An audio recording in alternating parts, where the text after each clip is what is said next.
Bueno, problemas respiratorios del recién nacido.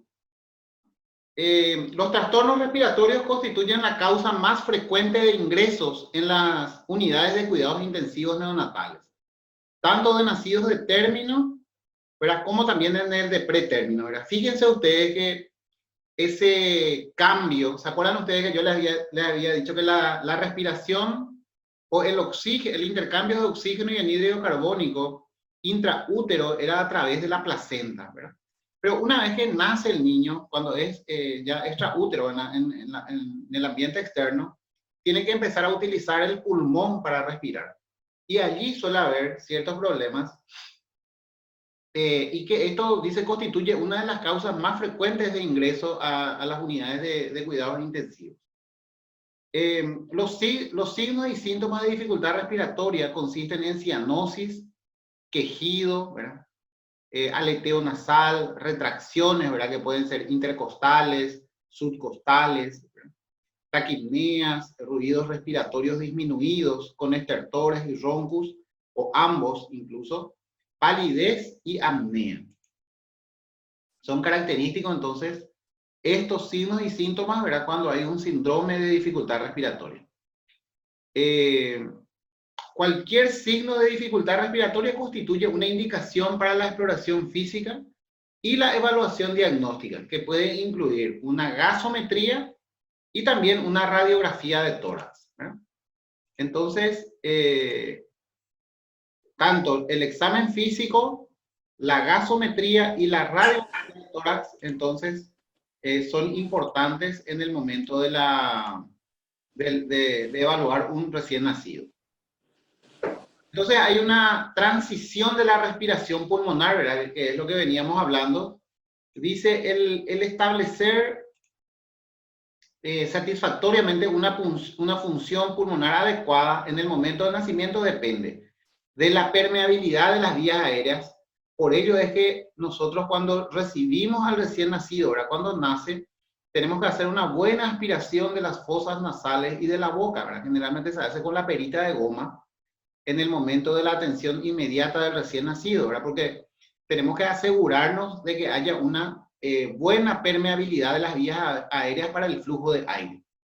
También depende mucho del desarrollo funcional de los pulmones, ¿verdad? De repente hay chiquitos que tienen, por su prematurez, no tiene todavía un buen desarrollo pulmonar, ¿verdad? Tiene un pulmón duro, un pulmón de escasa distensibilidad, y entonces eso dificulta el proceso respiratorio, ¿verdad? Y también un tercer factor que es importante es la madurez del centro respiratorio o del control respiratorio que los humanos, ¿verdad?, los seres humanos tenemos en la zona del bulbo raquídeo. Entonces puede haber también, ¿verdad?, justamente por la prematurez del niño puede haber una escasa o una inmadurez del centro respiratorio, ¿verdad? Entonces tenemos que asegurar permeabilidad de las vías aéreas, depende también de la buena funcionalidad de los pulmones y del centro respiratorio en el sistema nervioso central. Bueno, entonces vamos a ir viendo, ¿verdad? Bueno, la primera patología dentro del síndrome de dificultad respiratoria, ¿verdad?, está la apnea. Y la apnea puede deberse a una obstrucción de las vías respiratorias, ¿verdad? Una alteración del control de la función respiratoria, y puede ser de origen obstructivo, ¿verdad?, una obstrucción de las vías respiratorias, o puede ser, la apnea puede ser debido a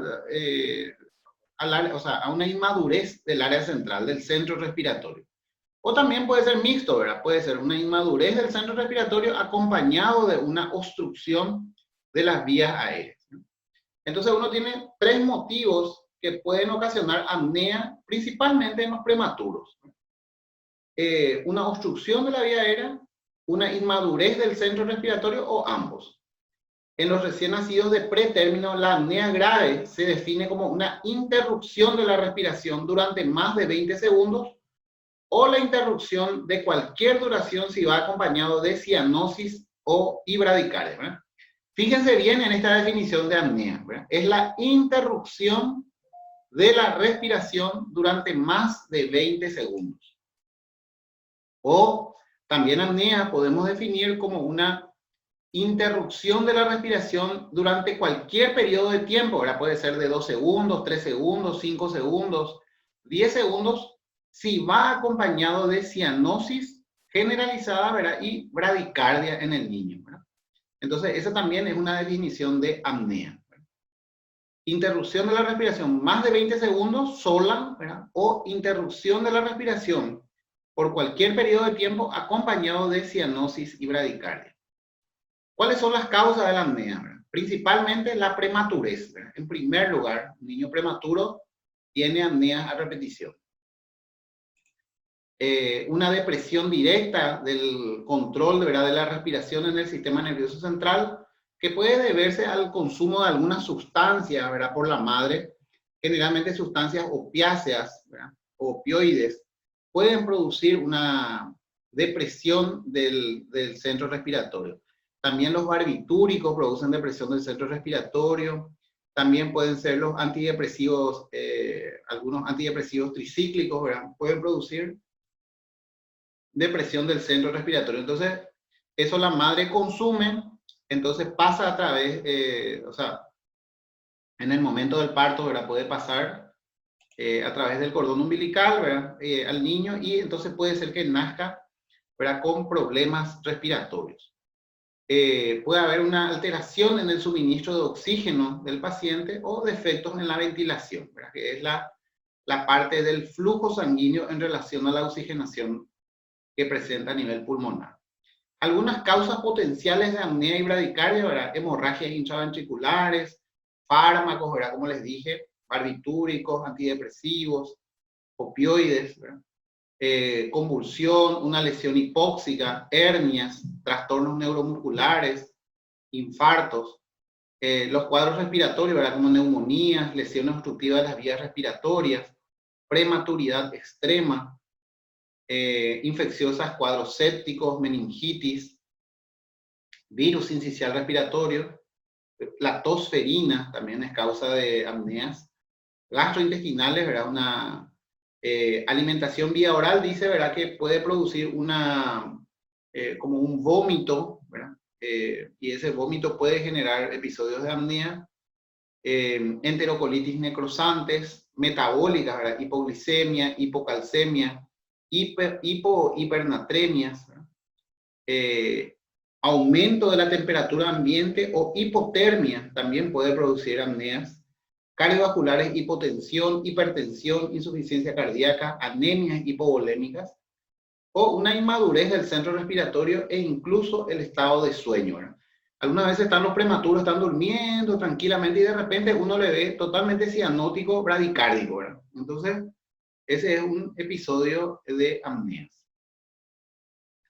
¿Cómo se tratan las apneas, verdad? Uno lo puede tratar con medicamentos que se llaman las metilxantinas. En este grupo tenemos la teofilina y la aminofilina.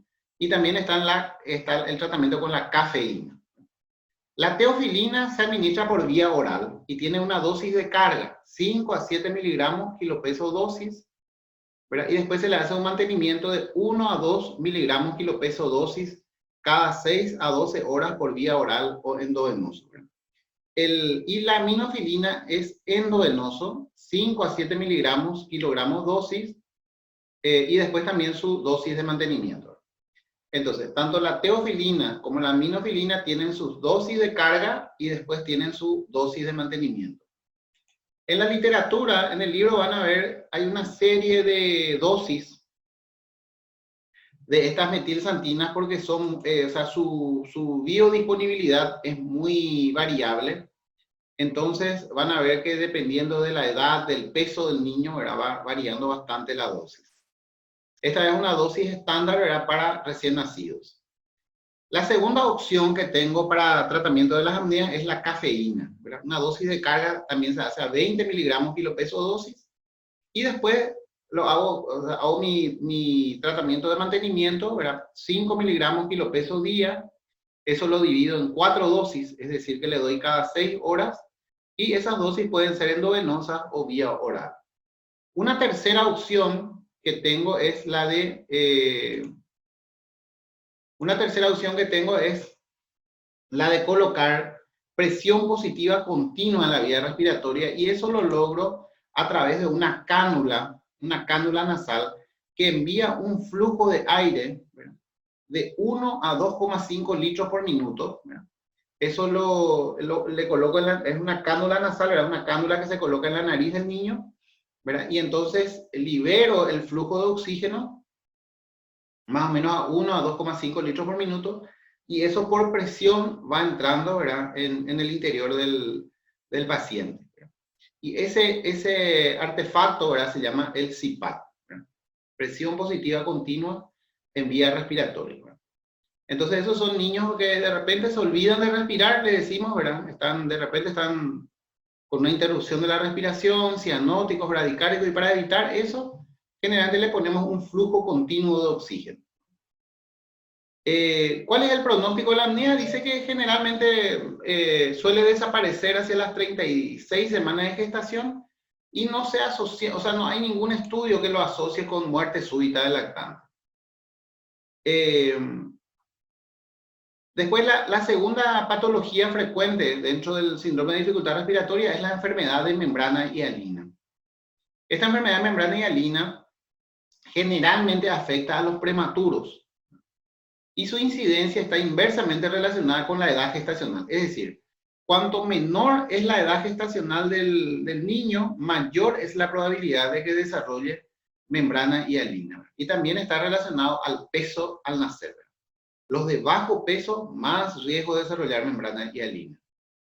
¿Quiénes son los que hay que tener cuidado y que tiene mayor probabilidad de desarrollar membrana hialina? Son las mamás, ¿verdad?, diabéticas, los embarazos múltiples, los partos por cesárea, los partos muy rápidos, asfixia, el estrés por frío, ¿verdad?, hipotermia. ¿Se acuerdan que yo les había comentado que el niño salía de una temperatura de 37 grados, más o menos 36, 37, que era intraútero, y de repente si nosotros les ponemos a un ambiente muy frío de 17, 18 grados, ahí con el aire acondicionado a full funcionando, entonces eso le genera un estrés por frío, y fíjense que ese puede ser una causa de enfermedad de membrana hialina. O si tiene un antecedente de hermanos que ya fueron afectados previamente, o sea que desarrollaron la membrana hialina. ¿Cuál es la fisiopatología de la membrana hialina? Es la falta del surfactante, ¿verdad? Entonces, el surfactante es como una sustancia aceitosa, ¿verdad?, que producen los neumocitos tipo 2, generalmente a partir de las 32 semanas de gestación. Entonces, los menores de 32 semanas, no, o sea, sus neumocitos no producen todavía, surfactante. Y ese surfactante lo que realmente sirve es que discurre en el árbol respiratorio, y lo que mejora es la distensibilidad del pulmón, ¿verdad? O sea que ayuda que cuando el niño inspira, cuando introduce el aire, ¿verdad?, dentro de sus pulmones, hace que el pulmón se distienda, ¿verdad?, pueda abrirse y luego otra vez retrocede, ¿verdad?, para expirar, ¿verdad?, para eliminar el aire. Entonces, el pulmón de estos chicos es un pulmón duro, ¿verdad?, un pulmón leñoso se le llama, de leña, ¿verdad?, porque tienen que hacer mucho esfuerzo para poder introducir el aire, ¿verdad? Y el aire que introducen ya, o sea, tiene un volumen de reserva, ¿verdad?, importante, ¿verdad?, porque gran cantidad de aire queda en los pulmones. Entonces, al no tener ese surfactante, desarrollan lo que se llama la enfermedad de membrana hialina. ¿Cuáles son sus manifestaciones? Taquipnea, 60 o más respiraciones por minuto. ¿Se acuerdan ustedes que la frecuencia respiratoria normal de un recién nacido era 40 a 60 respiraciones, ¿verdad? Quejido intenso, dice a menudo audible, retracciones intercostales, subcostales, aleteo nasal, una coloración cianótica, respiración irregular, y las pausas de apnea son signos ominosos, de mal pronóstico. La muerte suele deberse a fugas de aire alveolar, ¿verdad? Puede producir un enfisema, es decir, una rotura de las paredes de los alveolos, un neumotórax, ¿verdad?, y incluso hemorragia pulmonar o hemorragia intraventricular, ¿verdad?, por el gran esfuerzo que hace el prematuro, ¿verdad? Un niño pequeño, era un prematuro, entonces hace tanto esfuerzo que rompe las paredes de los alveolos, escapa aire, ¿verdad?, hacia la pleura y genera un neumotórax, o incluso puede hacer un sangrado pulmonar o también un sangrado intraventricular, ¿verdad? A nivel del ventrículo cerebral.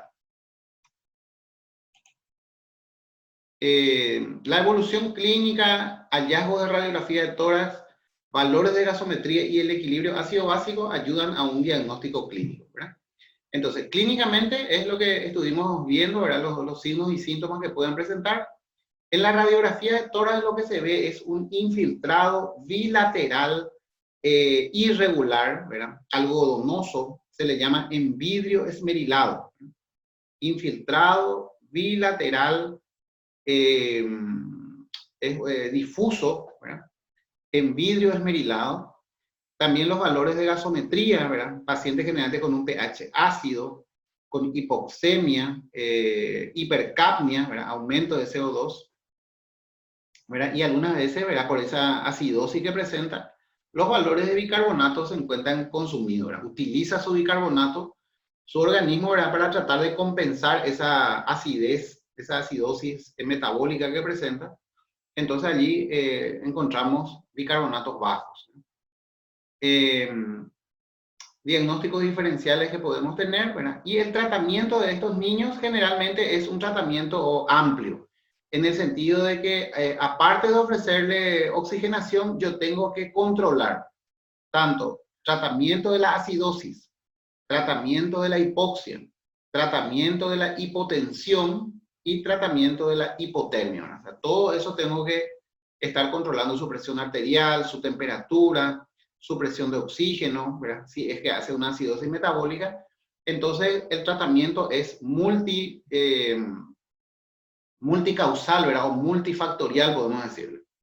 Entonces, tengo que ser cuidadoso, dice un control cuidadoso de la frecuencia cardíaca, de la saturación de oxígeno, de los valores de la presión arterial de oxígeno, de la presión arterial de anhídrido carbónico, de los valores del pH sanguíneo, bicarbonato, electrolitos, la glicemia, el hematocrito, la presión arterial y la temperatura, ¿verdad? Fíjense que es un tratamiento completo, ¿verdad? Que tengo que estar monitoreando en el niño. Ayuda mucho la hidratación parenteral con suero glucosado al 10%, que es lo que se le administra al recién nacido. Después de las 24 horas se agregan electrolitos. Hay que mantener una saturación entre 85 y 95%. Si no puede mantenerse una saturación del 85%, está indicado el CPAP, ¿verdad? Que es un flujo continuo a presión positiva, ¿verdad? De oxígeno. Y en el caso de que con el CPAP igual el paciente no responda y siga desaturando, ¿verdad? Siga bajando a menos de 85% de saturación, entonces lo recomendable es que el niño ingrese a asistencia respiratoria mecánica, ¿verdad? Se le intuba al recién nacido, ¿verdad? E ingresa en respirador. Y allí se le administra el surfactante que se le hace endotubo, ¿verdad? Por el tubo endotraqueal se le suministra el surfactante. El surfactante generalmente pueden ser de tipo sintéticos o pueden ser de tipo naturales. Generalmente vienen así en unas ampollas y según el peso del paciente tiene un esquema de administración, ¿verdad? Entonces uno abre las ampollas,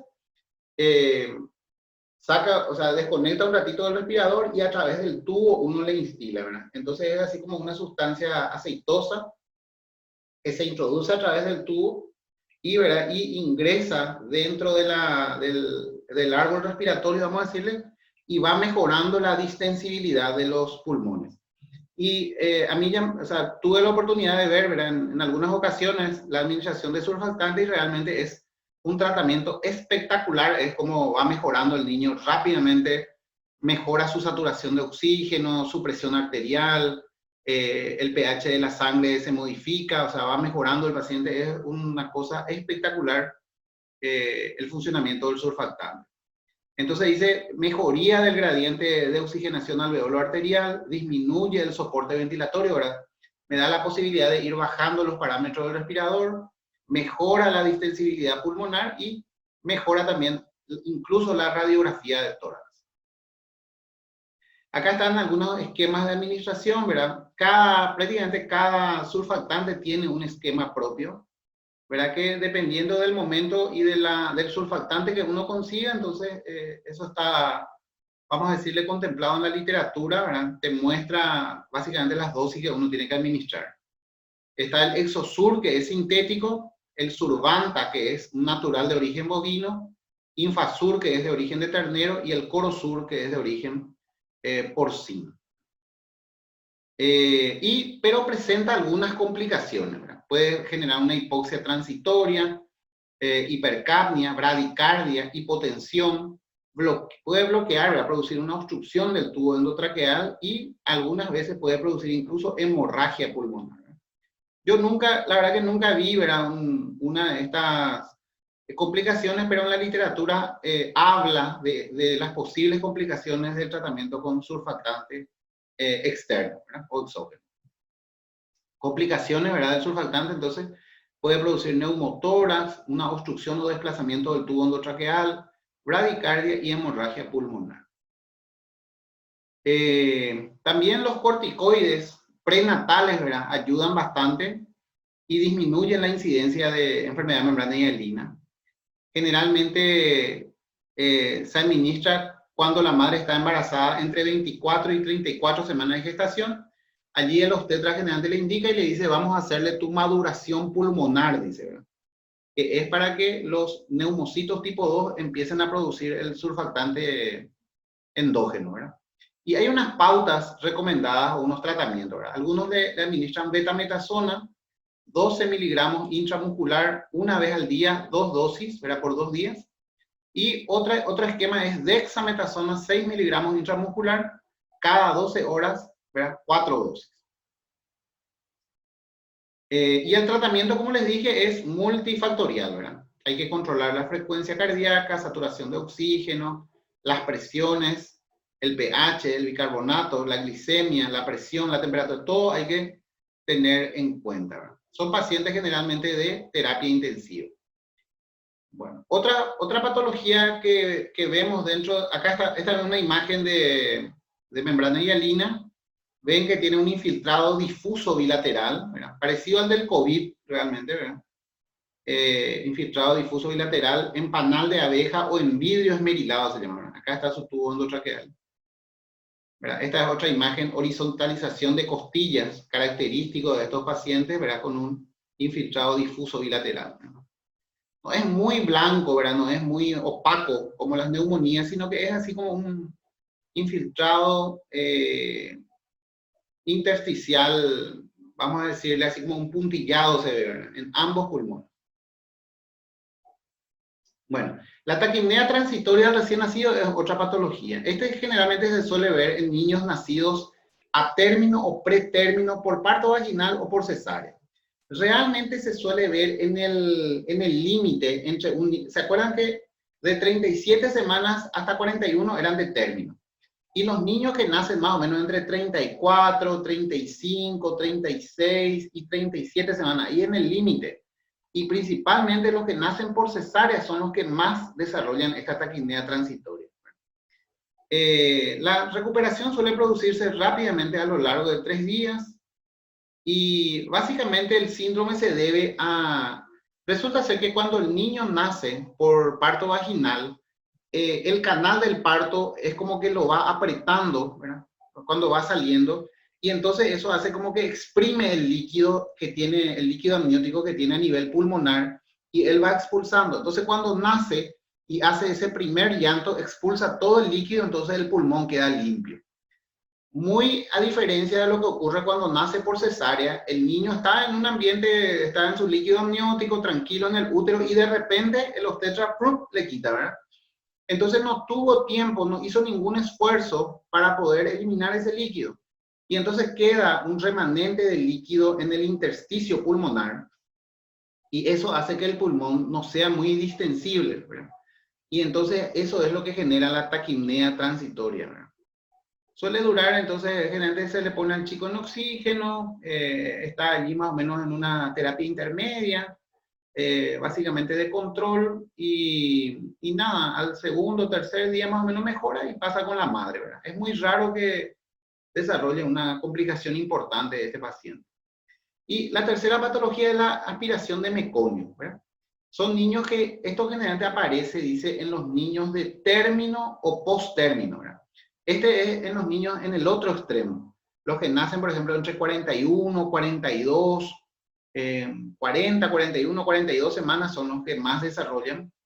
Generalmente están con meconio, ¿verdad? Cuando nacen, ¿verdad? Toda la cara, la boca, las fosas nasales. Entonces, la técnica que yo tengo que utilizar es que pedirle a los tetras que cuando sale la cabeza, que le ataje un rato, ¿verdad? Entonces yo le aspiro, ¿verdad? Puede ser con perita de goma o puede ser con un aspirador, le aspiro bien la nariz, ambas fosas nasales y también la boca. Trato de sacar todo el meconio, ¿verdad? De limpiarlo bien y después sale completamente el niño, ¿verdad? Allí el obstetra pinza el cordón umbilical, corta y me entrega. Lo que tengo que procurar también es retrasar lo máximo posible el llanto, porque una vez que llora el niño, allí todo el meconio que tenía, vamos a decir, en las vías respiratorias lo introduce, ¿verdad? Hacia los pulmones. Entonces, tratar de retrasar el llanto, tratar de limpiar lo mejor posible, ¿verdad? Todo su boca, sus fosas nasales y después permitirle que llore. En un 5% de estos niños desarrolla un síndrome de aspiración meconial o SAM, SALAM también le llamamos, síndrome de aspiración del líquido amniótico meconial, ¿verdad? SALAM o SAM también, ¿verdad? Síndrome de aspiración meconial. De ellos, dice, 30% requerirán ventilación mecánica y un 3 a 5% fallece. Manifestaciones clínicas, ¿verdad? Como todo síndrome de dificultad respiratoria, taquipneas, retracciones, quejidos y cianosis en los niños con afectación grave, neumotoras, neumomediastinos, ¿verdad? La radiografía típica del tórax muestra infiltrados parcheados, gruesas bandas en ambos campos pulmonares, aumento del diámetro anteroposterior y aplanamiento del diafragma. Son características, ¿verdad? La prevención yo lo tengo que ver todavía en la sala de partos, ¿verdad? La mamá está allí, ¿verdad? En trabajo de parto, tengo que ver un poco la frecuencia cardíaca fetal, si hay escasa variabilidad entre un latido y otro, ¿verdad? Y la aspiración nasofaríngea es fundamental en la salida de la cabeza. Se trata también con medidas generales e incluso puede entrar en asistencia respiratoria mecánica. La disminución de la mortalidad neonatal secundaria al síndrome de aspiración meconial se relaciona un poco con los mejores cuidados obstétricos y neonatales, ¿verdad? En el sentido de que el obstetra ataja, ¿verdad? Por un momento se le aspira bien al niño y después recién lo saca. Bueno, acá les muestro así algunas imágenes, ¿verdad? De aminofilinas, la cafeína, ¿verdad? Cómo vienen. Imágenes de la membrana hialina. La membrana hialina radiográficamente se puede dividir, ¿verdad? En grados, grado 1, grado 2, grado 3 y grado 4, y ir viendo las imágenes, ¿verdad? Imágenes retículos nodulares, presencia de broncogramas aéreos, ¿verdad? Que significa rotura de alveolos, imagen de la silueta cardíaca, ¿verdad? Que puede estar conservada en los grados más bajos, disminuida, pero aún distinguible en el grado 3, indistinguible en el grado 4, ¿verdad? Cuando ya está totalmente opacificado. Y radiolucidez pulmonar está todavía conservada en el grado 1, disminuida en el 2, disminuida en el 3 y totalmente perdida ya en el grado 4. Esta es la característica de un surfactante, ¿verdad? 65% de fosfatidilcolina, ¿verdad? Y acá hay una serie de sustancias proteicas que contienen. Incluso se habla de que la deficiencia de alguna de estas proteínas, tipo A, B, C, D, puede ocasionar, ¿verdad? Un cuadro genético, o sea, es un cuadro, ¿cómo decirles? Que se puede transmitir a la descendencia, ¿verdad? Una enfermedad así tipo autosómica dominante, ¿verdad? Y entonces los chicos nacen con problemas respiratorios, por problemas de surfactante. Estos son los surfactantes exógenos, ¿verdad? El Survanta o Veractam viene generalmente en esta ampolla, se prepara la dosis, ¿verdad? Y se instila a través del tubo endotraqueal, ¿verdad? Acá están las dosis, de acuerdo al peso de los niños, ¿verdad? La dosis que hay que administrarle, ¿verdad? Pero esto es para Survanta, ¿verdad? Para pero recuerden que hay diferentes marcas, diferentes tipos y orígenes del surfactante, Entonces, cada uno tiene su esquema de tratamiento y su dosis, ¿verdad? De acuerdo al peso del paciente. Acá está presión positiva continua, ¿verdad? El CPAP neonatal, ¿verdad? Estos son así como unas mangueritas que vienen, ¿verdad? Se coloca acá por la cabeza del chico, ¿verdad? Para asegurar, y acá viene una cánula que se introduce en las fosas nasales del niño, ¿verdad? Y le instila oxígeno, envía oxígeno, ¿verdad? A una cierta presión para ayudar al niño que no haga apneas. Acá está, básicamente, este es el equipamiento. Acá es un humidificador, ¿verdad? Para calentar un poco el aire. Entonces va, ¿verdad? Por las mangueritas y este es el equipo de CPAP. Para las taquipneas transitorias generalmente usamos el halo. Este halo puede estar tapado, como en este caso, puede estar halo abierto, y se introduce una manguerita de oxígeno acá, ¿verdad? Para concentrar, para darle mayor concentración de oxígeno. Radiografía de tórax en forma de pantalla de lámpara con costillas horizontales, adquiriendo los campos, dice, de una morfología trapezoidal. Este es característico de un paciente con taquipnea transitoria. Imágenes radiolúcidas, horizontalización de costillas y aplanamiento de su diafragma. Esta es una cánula nasal con oxígeno, ¿verdad? 1 o 2 litros. Este es un síndrome de aspiración meconial, ¿verdad? Fíjense el meconio cómo se introduce en la nariz, ¿verdad? En la boca. Entonces cuando el obstetra lo saca, acá él lo está sujetando, ¿verdad? No lo está sacando totalmente, lo sujeta, y allí este es el momento en que el pediatra tiene que aprovechar y aspirarle la boca, aspirarle las fosas nasales, ¿verdad? Lo mejor que pueda, y después el obstetra lo va a sacar completamente. Ahí está la perita de goma, ¿verdad? Ahí está la mamá, ahí está el niño, ¿verdad? Con líquido meconial, se le está aspirando, ¿verdad? Ahí está la aspiración con perita de goma. Esta es una imagen, ¿verdad? De síndrome de aspiración del líquido meconial. Esta es otra imagen de síndrome de aspiración del líquido meconial. Excelente. Bueno, esto era lo que quería compartir con ustedes. Quería mostrarles un poco en relación al síndrome de aspiración, o sea, síndrome de dificultad respiratoria, apneas, membrana hialina, taquipnea transitoria y aspiración del líquido meconial.